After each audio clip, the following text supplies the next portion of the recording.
Recent games in the WNBA have spotlighted troubling tactics aimed at rookie sensation Caitlin Clark. As her popularity soars, aggressive plays against her have ignited debates about sportsmanship and respect in the league.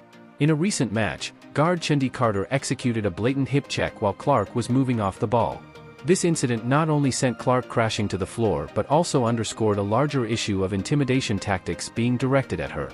Such aggressive plays appear to be a strategy employed by some players who may feel threatened by Clark's rising stardom and the media attention she garners. Tensions heightened further during a recent matchup when the Chicago Sky were called for 2 flagrant fouls on Clark, both resulting in her crashing to the floor. The first incident occurred in the third quarter when Sky forward Michaela Onyenwere collided with Clark as she attempted a three-pointer. Although Onyenware's move didn't seem malicious, she was penalized with a flagrant foul for failing to provide Clark with adequate landing space. This play was dangerous, prompting fans to contemplate the worst-case scenario had Clark been injured. The situation escalated in the fourth quarter when Diamond DeShields delivered a hard foul on Clark after a steal by Fever star Aaliyah Boston. Clark was ready to make a play when DeShields charged in from behind, knocking her to the ground. This foul came shortly after Clark had exchanged some trash talk with the Sky, leading many to believe that DeShields, a 29-year-old veteran, was letting her frustrations get the better of her. The fact that DeShields had already been called for a foul on Clark earlier in the game only intensified the scrutiny. The back-to-back flagrant fouls sparked outrage among WNBA fans, with many accusing the Sky of deliberately targeting Clark.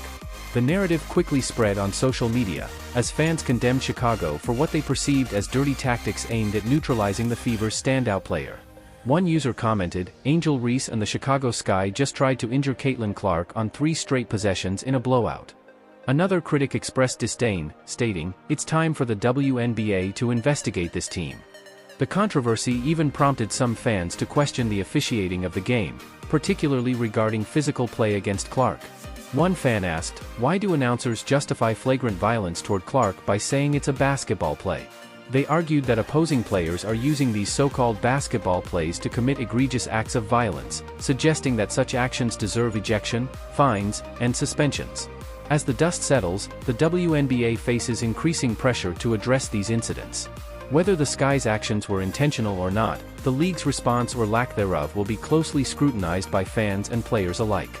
This incident serves as a reminder of the intensity and emotion that define the WNBA, while also raising critical questions about the boundaries of physical play on the court.